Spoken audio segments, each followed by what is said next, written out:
Sumainyo ang Panginoon. Medyo mabigat yung hamon ni Jesus para sa amin na napakinggan natin mula sa Ebanghelyo ni San Lucas. Ibigay ninyo ang inyong mga kaaway. Kalimitan mo sa paari na ito na nabibigyan natin ng pansinilin. Magbigay kayo at bibigyan kayo ng Diyos sa kakal, siksik, tingin at umaapat para nabibigay sa inyo. Pero ito po, yung siksik, tingin at umaapat, nakabasa ito sa na utos ng Diyos ng pag-ibig sa kapwa ay dapat umantong sa pag-ibig sa kapwa. Bahagi ko na natutusin ko ay medyo may kabigat. Sapagkat maliwanag ko na ipinapahayag natin. Ibigin mo ang iyong mga kaaway, gawa ninyo ng mabuti ang mga napupuot sa inyo. Yung mga nagagawa siya, gagawa pa kayo ng mabuti. Kapag dinalangya kayo, ano sabihin nyo, pagpalain kayo. Hindi, makalimitan sa araw ng pagpinura ka. Murahin mo rin. Sa iba ngayon, di ba? Minumura ka, pagpalain mo. Idalangin mo ang mga umapi sa inyo. Ang tedeleberin natin ngayon, kakagpigin ako.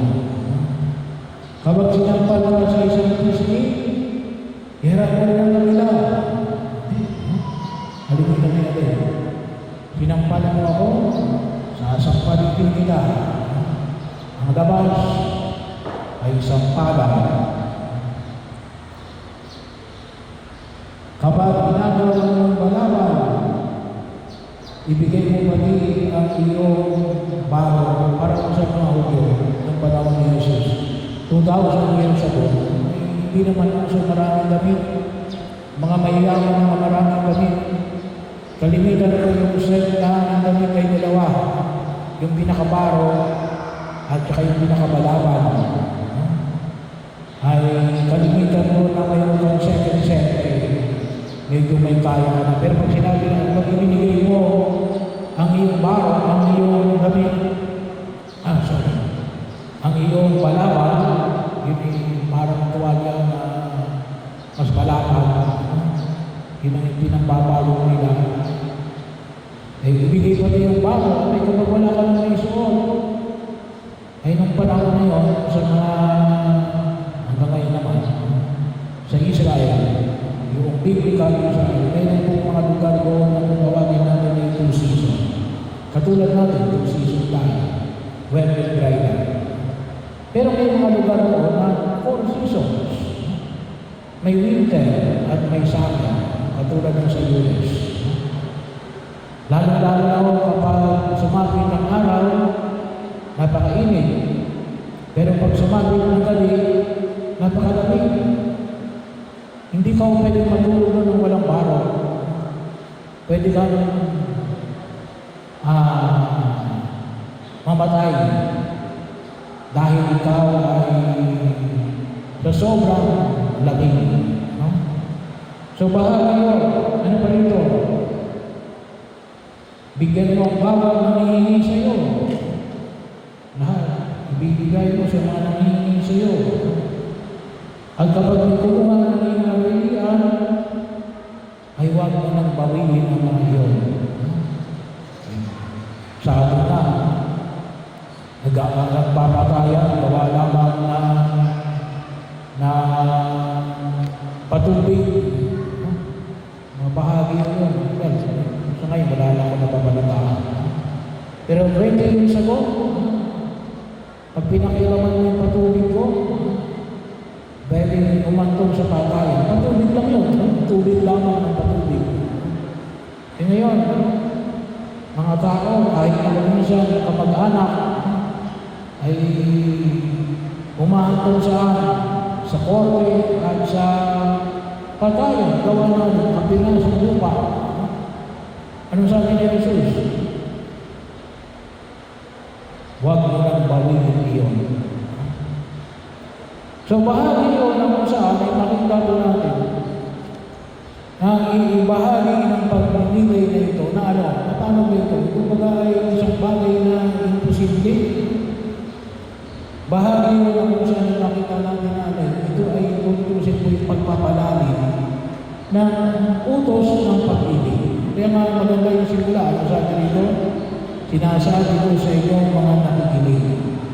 Ito po yung bahagi yun ng tinatawag natin sa pamantayan ng mga Israelita, yung tinatawag nilang Shema o Israel. Bago po ibinahagi yung isang pag-utos, pagpapalalim, yung pag-ibig sa kapwa, ang dapat na pinakasuklunan na yan, pag-ibig sa kaaway. Kaya, may gusto na inahayaan ay ng buong kapal na ito ay matutunan. Una, sapagkat tulad ng pinamanig sa bagay na ito, kasi bakit? Mabuti ka. Mabuti ako. Kaya, gagawa ako ng mabuti. Kapag ikaw ay mabuti, ang ginawan ka ng masama, kuminsan nakakala natin, may dahilan ako na gumawa ng masama. Ginawa na ko ng masama. Hindi. Ang sabi na yun, hindi. Mabuti ka, ginawan ka ng masama, gumawa ka pa rin ng mabuti. Bakit? Mabuti ka. Kapag ikaw ay mabuti, at ginawan ka ng masama, at ginawa mo siya ng masama, hindi ka na nagiging mabuti. Hindi mo pwedeng dahilan na gawa mo ng masama ang taong gumagawa sa iyo ng masama. Yung unang pagbasa, ipinakita sa atin sa unang sulat ni Samuel. Yung alin? Yung halimbawa na ipinakita ni David at ni Saul. Kasi pareho itinilaga bilang hari ng Israel. Kaya hinahabol ni Saul si David. Pero nakuha, nalapitan ni David si Saul. At nakuha pa nga yung kanyang sibak na nakaturok malapit sa kanyang ulo. Ibig sabihin, kaya niya ipinakita ito, pakuha mo rin yung sibak mo. Ibig sabihin, ako'y may kapangyarihan, patayin ka. Pero hindi ko ginawa. Bakit? Mabuti ako eh. Hindi ako masama. Bahagi rin ng pagkilos ng sa ginawa, makita mo natin. Kaya ganun po yung pagpapakabuti. Yung pagpapakabuti, gagawa ka ng mabuti kahit na ginagawan ka ng masama. Katulad ng ating Diyos na alin, na gumagawa ng mabuti sa manasama at sa mabubuti. So bahagi ko na huwag natin kalimutan dahil mabuti ka, anak ka ng Diyos, kapatid ni Jesus. Pangalawa, katanungan natin, baka sabihin natin, baka aabusuhin tayo. Kasi kinuha yung gamit mo, pinabayaan mo na lang. Bahagi yun.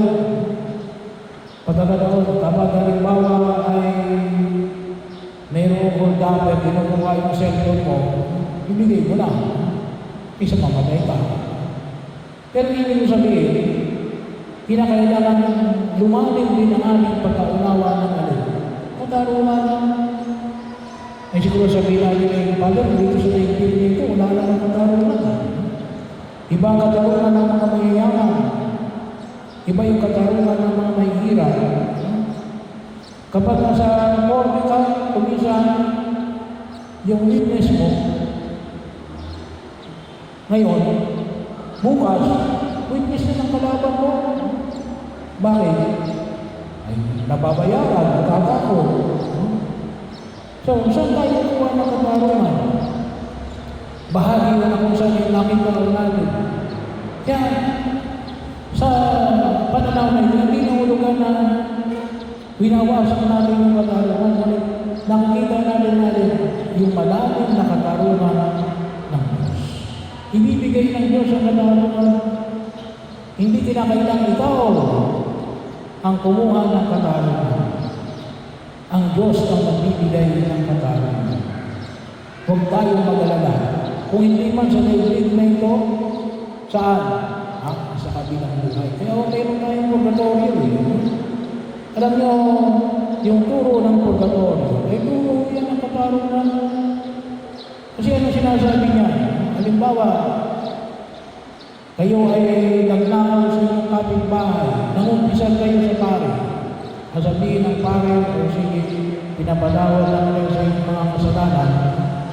Pero sasabihin ng pare natin, ibalik mo yan.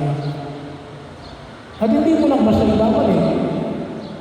Ibabalik mo yan alin 4 times the amount. So, ang nakuha mo ay 1 milyon, 4 na milyon mo ibabalik yan. So, bahagi mo yan ay hindi mo na ibalik nung ikami nabubuhay. Kaya may purgatorio tayo. Hindi, pinatawad na ako ng pare. Pinatawad na ako ng Diyos sa pamagitan ng pare. Tama. Pinatawad ka na ng Diyos sa pamagitan ng pare. Hindi ka na pupunta sa impyerno. Pero, dahil hindi mo na ibalik yan, dito mo babayaran yan sa purgatorio. Hindi ka makapapasok sa langit hanggat hindi mo na ibibigay ang katarungan. Kaya huwag mo tayo mag-alala. Hindi po yan yung tiyasa ng iba na karma. Kasi yung salitang karma, yun po ay hindi o katolikong gamit. Ano yun? Siguro mas maganda pang gamitin natin yun rin. Purgatorio. May purgatorio. Daraan at daraan ang katarungan na ipinamamating ng Diyos. Kaya, tayo ay nagtitiwala natin. Hindi tayo gagawa ng masama sapagkat yung masamang ginawa natin ay pagdudusahan natin para maibigay yung hinihingi ng katarungan sa gitna ng pagpapatawad ng Diyos. Yung pagpapatawad ng Diyos, hindi na ulugan na hindi ka na magbibigay ng katarungan. Ang Diyos natin ay ang Diyos ng pagpapatawad at katarungan. Pangatlo, Father, mahirap yan? Ay talagang mahirap. Kapag wala ang Diyos. Kapag wala si Jesus, hindi mo maiibig yung kapwa mo. Kapag wala si Jesus, hindi mo pwede sabihin pagpalain ka ng Diyos kahit na minumura ka. Hindi ko magagawa yan.